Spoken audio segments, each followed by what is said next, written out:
صاحب البیت ادرا بما فی کے تحت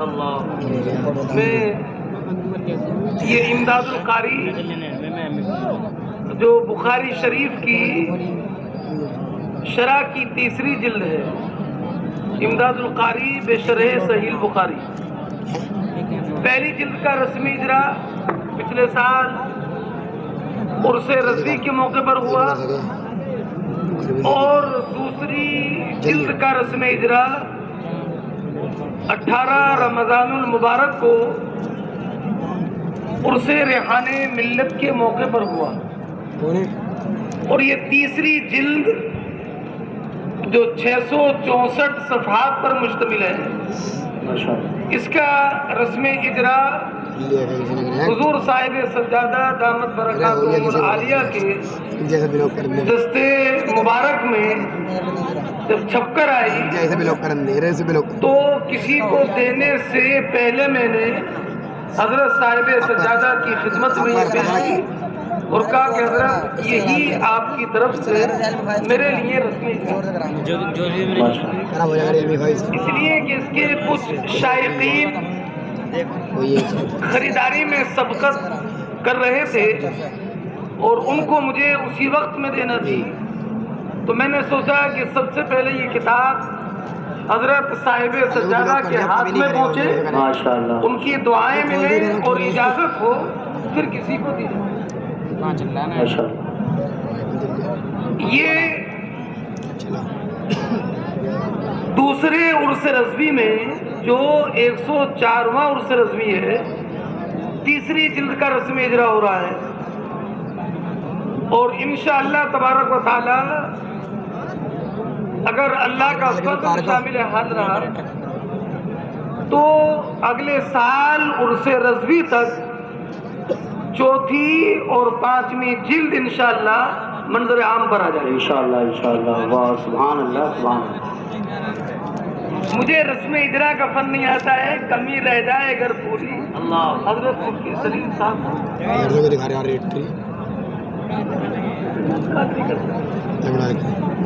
میں اتنے اعتماد کے ساتھ کہہ کیوں رہا ہوں، اور اس بخاری شریف کی شرح کا محرک اصلی کیا ہے اور کون سی روحانی قوت میرے سر پر ہے، اگر مجھے وہ دن دیکھنے کو ملا کہ اس شرح کی تکمیل ہوئی اور آخری جلد جب چھپ کر آئے گی تو انشاءاللہ میں کچھ پنہا راز اس جلد میں افشا کروں گا انشاءاللہ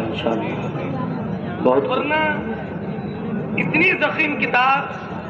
اس کی 2 جلدیں لکھنا اور منظر عام پر لانا یہ میرے بس کی نہیں ہے۔ یہ سب کیا ہے اور کون سی قوت کار فرما ہے اور اس کا محرک کیا بنا اور کس طریقے سے یہ کام ہو رہا ہے، انشاءاللہ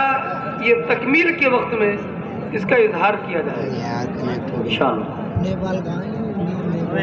کچھ لوگوں نے کہا کہ بخاری شریف کی تو شرح بہت ساری مارکیٹ میں ہے، اس کی ضرورت کیا تھی؟ تو پہلے تو ہر ایک سوال کا جواب دینا کوئی ضروری نہیں ہوتا ہے، اگر کسی ایک عنوان پر تقریر ہو گئی یا 3 تقریریں ہو گئی تو پھر چوتھی تقریر کی کیا ضرورت ہے؟ جو اس کا جواب ہوگا وہی میرا جواب ہوگا۔ صحیح بات ہے، بہت بہت۔ جب ایک عنوان پر ایک محفل میں 10 تقریریں ہو سکتی ہیں تو کیا بخاری شریف کی اردو میں 10 شرح نہیں ہو سکتی؟ اور جبکہ اس کی تعداد ابھی 10ویں حد تک پہنچی بھی نہیں ہے۔ ماشاءاللہ ہندوستان میں میری معلومات کے مطابق ایک جو ممتاز شرح ہے وہ ہمارے استاد گرامی شارح بخاری حضرت علامہ مفتی محمد شریف الحق صاحب امجدی رحمت اللہ تعالی علیہ کی ہے، اور ایک بشیر القاری استاذ العلماء علامہ سید غلام جیلانی میرٹھی صاحب کی ہے۔ یہ خدا کے ایک آدھ تو شرح اور بھی ہوگی، مجھے نام ذہن میں نہ ہو، اگر دو بھی ہوگی تو یہ 5ویں شرح ہے، اور اگر نہیں ہے تو یہ 3ری شرح ہے۔ اس حدیث شرح کی خصوصیات میں سے ایک خصوصیت یہ ہے کہ میں نے کوئی باب اور باب کی پہلے باب سے مناسبت اس کا ذکر نہیں چھوڑا ہے۔ حدیث کا ترجمہ، اس کے بعد میں راویان حدیث، اگر پہلی مرتبہ کسی راوی کا ذکر آیا ہے تو اس کی کچھ تفصیل کی ہے، اور اگر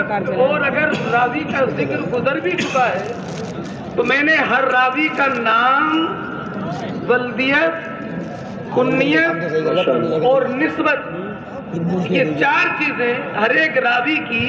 ہر حدیث کے تحت ذکر کی۔ چینل چلائے تمہارا ایسی بخاری شریف سننے کے لیے صحاح 6 میں اور ساری حدیث، اور ساری کتب حدیث میں نہیں، صحاح 6 میں یہ حدیث کس کس کتاب میں ہے اور کس باب میں ہے، میں نے اس کو بیان کیا۔ اور حدیث میں اگر کچھ کلمات توضیح طلب ہیں تو میں نے اس کی توضیح کلمات کے عنوان سے بالخصوص عمدۃ القاری سے نقل کی ہے، جو اساتذہ اور طلباء کی نہیں ہے، نہایت انشاءاللہ مفید ثابت ہے۔ اور ایک یہ کہ حدیث کا حاصل کیا ہے، اگر کوئی غیر عالم بھی حدیث پڑھنا چاہے، اس کے تشریح پڑھنا چاہے، وہ توضیح کلمات کو نہ سمجھ سکے تو میں نے تشریح کے عنوان سے الگ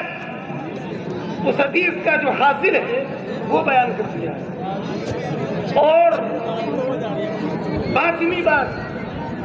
اس حدیث سے مسائل کیا کیا ثابت ہوتے ہیں، میں نے ہر حدیث کے تحت حدیث شریف سے ماخوذ مسائل کے تحت ان مسائل کا ذکر کیا۔ اس کے علاوہ ان ساری خصوصیات پر بڑھ کر جو اہم خصوصیت ہے وہ یہ ہے کہ اعلیٰ حضرت امام اہل سنت مجدد دین و ملت امام احمد رضا محدث بریلوی رضی اللہ تعالی عنہ کی فتاوی رضویہ میں کوئی بھی عبارت اور کوئی بھی تحقیق جو مجھے مل سکی ہے اور حدیث سے اس کی کوئی مناسبت ہے تو میں نے اعلیٰ حضرت کی تحقیق کو خاص طور پر اس کو درج کیا، ماشاءاللہ، یعنی اس کو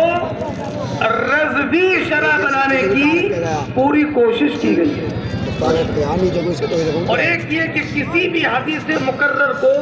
چھوڑا نہیں گیا ہے، اگر حدیث مقرر آئی ہے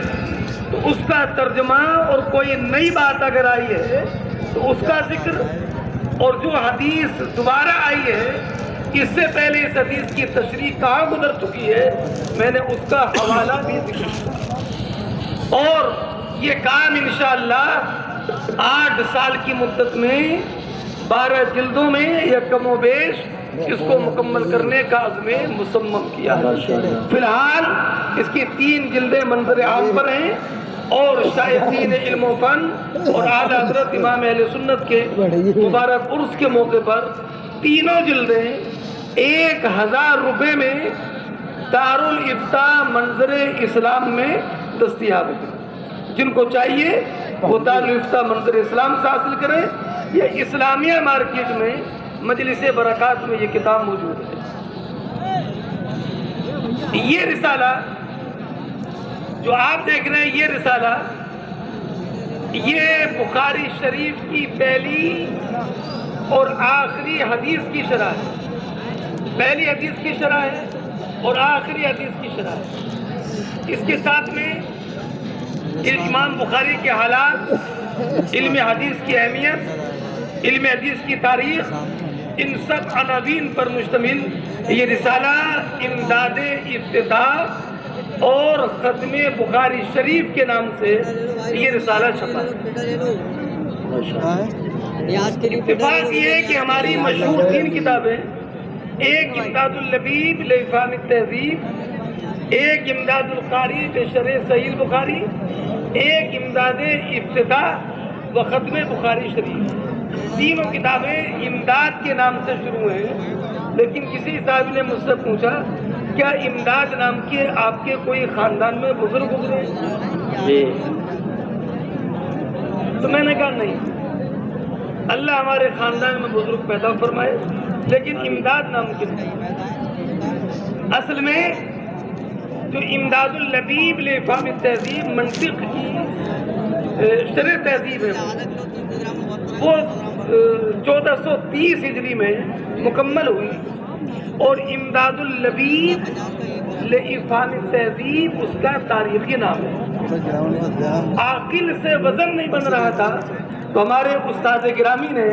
بجائے عاقل کے لفظ لبیب استعمال کیا، امداد اللبیب لافہام التہذیب، اور جب وہ ہو گیا تو پھر امداد القاری اس کی مناسبت سے اس کا نام بھی امداد القاری بشرح صحیح البخاری رکھا گیا، اور یہ جو رسالہ ہے اس کا نام امداد افتتاح و ختم بخاری شریف ہے۔ اللہ تعالی ہمارے تمام اساتذہ کرام کو، علماء کرام کو، اور ہمارے منظر اسلام کے جو اساتذہ کرام حضرت علامہ مفتی محمد ایوب صاحب جنہوں نے بڑی عمدہ کتاب اظہار الحدیث تصنیف کی ہے، اور وہ کئی کتابوں کے مصنف ہیں،